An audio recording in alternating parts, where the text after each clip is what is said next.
Hello all, Shoestring here. Today I'm going to show you another inexpensive inverter. This is the Junbpaw. It's a Pure Sine Wave Inverter, as you can see. And we're going to do our unboxing, then we're going to do a little testing. First we're going to open it up and see what's inside. Alright, so we're going to get two cables. And they look like very sturdy cables. So we're going to take these and take a look at them. Actually, they say on it that they're 2 gauge, which is what we need for this size inverter. This is a, if I didn't say it already, a Junbpaw. It is pure sine wave, and it's 2080 watts inverter. We have Cat 5 communication cable. We assume that's going to be for the remote, which is probably the box right here. Yes, it is the remote, and it looks like it also does some monitoring. So we'll hook that up when we test it and take a look at it. Then we have the manual. Good size manual too, which is nice. A lot of them just come with a single piece of paper. Tells you what an inverter is, in case you don't know. A lot of people don't. Safety instructions and specifications, which is, of course, really important when you're setting it up, so you don't want to destroy anything. We also have, let's see here, product overview, specification sheet, input, output. Give you a nice look at that. And it looks very well detailed. That's good. Once again, a lot of inverters don't come with a lot of good information, and this one does. So we like that. All right, so we'll put that to the side and see what else we have here.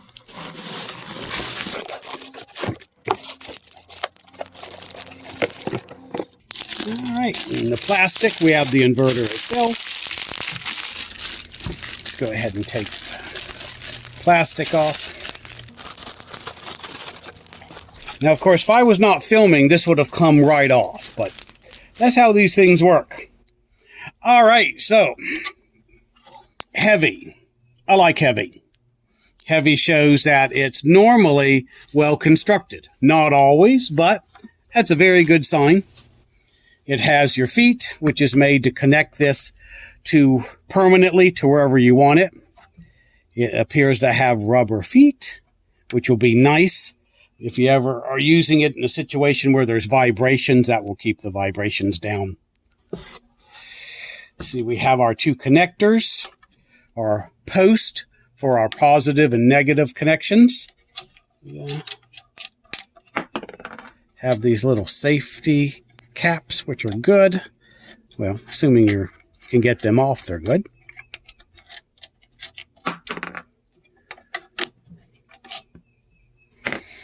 I also like how these are far apart from each other.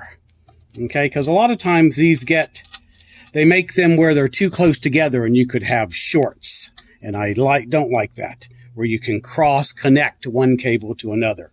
So these posts being so far away from each other is very good. We also have 2 fans to help cool it down. And then on the other side,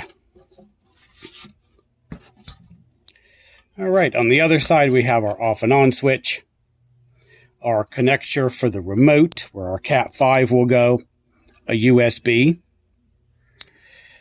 2 dottle switches, which can be used to turn the voltage to different ways. It can go from 60 to 50 or 110 to 120. And then you have an electrical connection to your house or a main circuit, which is good because a lot of these at this level don't have these. They only have for 3,000 watt and up inverters. So this one at this level is nice. And of course our AC connection, right? GFC right here. And of course our standard plug-in. All right, so that's what it looks like. That's the description of everything that I see. We've got some written on the back If you look at that, it shows the model and other information that may be important to us about the USB, the frequencies. I told you how the frequencies can change, and it says 50 to 60, which is what the toggle switches does. Okay, and then the 110 to the 120, which also what those toggle switches right here do. All right, so we will get a battery and we will set this up and we'll do some short testing of it just to make sure that it functions basically the way it's supposed to. All right, folks, we are back from our lab testing, and now we're going to do the fun part, which is the real world testing. We have our Junbpaw right here. Actually, I didn't show you this before. It says LGE 2080 Ti. That is the model. Like I said, it's a pure sine wave. We tested it. It is actually a pure sine wave. And to do our real world test, which is a lot more fun than the test in the lab, I've hooked it up to two 100 amp hour lithium batteries that are in parallel. For those that are wondering, I used 4-gauge cable from one battery to the next. And then from there, we have them come over to the actual inverter itself. I used the 2-gauge wire that they sent. So it's all connected. Now, just to keep in mind for your own benefit, when you do these lithium batteries in parallel, make the cables as short as possible and the batteries as close together as possible. That'll really help your efficiency. Okay, so now we're going to take our inverter. We've already talked about it, but we're going to use our remote. I'm going to turn it on.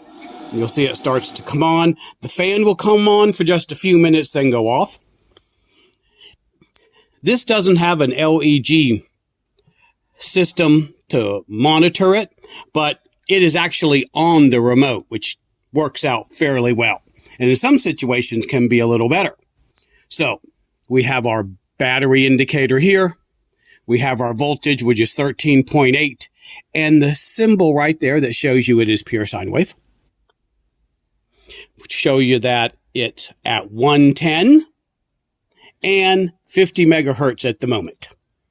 With these toggle switches I showed you down here, we can change those by just moving them up or down.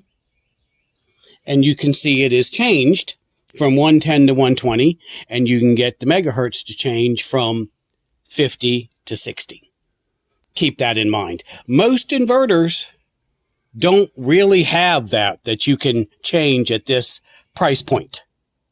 And also remember, for a 2080 watt, it actually has a connection where you can manually connect this directly to the inverter instead of using the outlets, which is really amazing for an inverter of this size. All right, now that we covered that, we're going to do some testing. So what I have here, I have an electric skillet right here, a blow dryer, which is always good for watts, and a fan, just to see how well this works. So we're going to start out with the fan.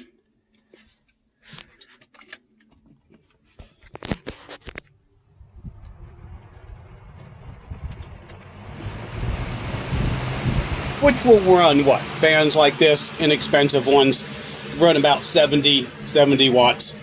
This has 67. So that's pretty standard. Now let's do our electric skillet. You can see the numbers here hopefully a little bit. We're turning it all the way up to 400. See the lights come on.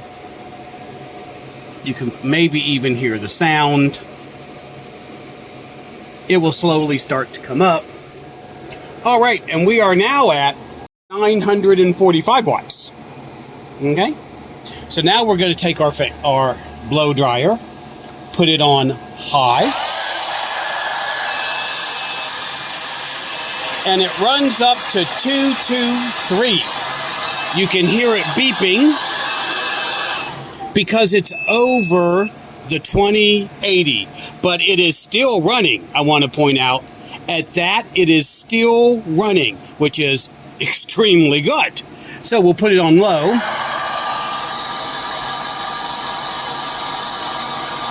will get $1,790. Sometimes you can even get up to $1,800. But I wanted to point out that this will exceed the 2080 that is supposed to be able to do.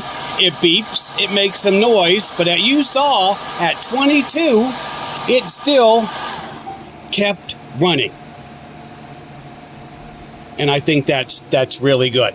It's unusual for something at this price point. Oh, I am going to put a link to this so you can go down, look at the link in the description, and see if this is right for you or not, right? Now, full disclosure, right? It is an Amazon affiliate link. So if you click on it, my channel will get something small amount that greatly helps the channel. Let me go ahead and turn these off.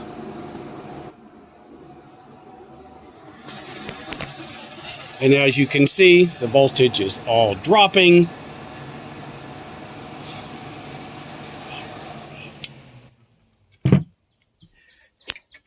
So there we are. That's our real world test, which is the most fun, the funnest part of doing these reviews for you guys. These inexpensive ones that really are going to work.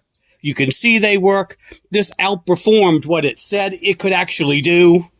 And I think if something at this level, 2,000 to 2,500 in the middle is something you're looking for, that's going to be long term. You may be really interested in looking this one. As always, please like and subscribe. If you know anyone that's interested in videos like this, please share it with them. And Shoestring out.